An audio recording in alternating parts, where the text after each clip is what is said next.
আলুগুলি এখন ধুইতেছি। দেখি কি করি এতগুলি আলু দিয়ে।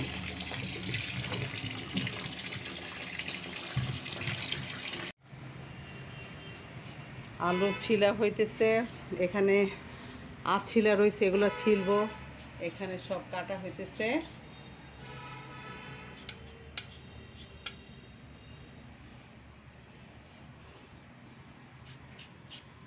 আলুগুলি কাটার পর ধুয়ে পরিষ্কার করে নিচ্ছি, এখানে লবণ দিছি। এখন এগুলা ভাপে সিদ্ধ হবে, হালকা একদম সিদ্ধ। এখন ঢেকে দিব।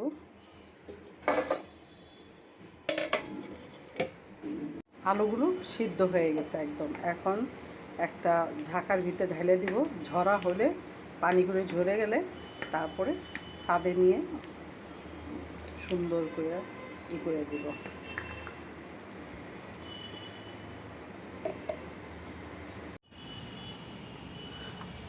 আলুগুলো ছাদের রোদ্রে দিলাম, কালকের কতগুলি দেওয়া আছে, শুকাইতেছে।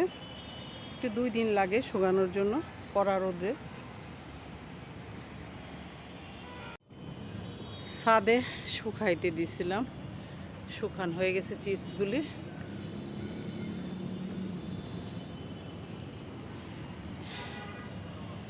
অনেক চিপস হয়েছে, একদিনেই শুকায় গেছে সব।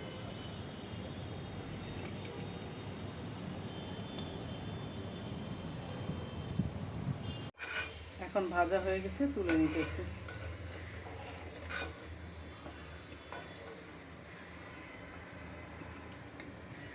অল্প অল্প করে ভাজতে হয়, তা ভাজাটা সুন্দর হয়।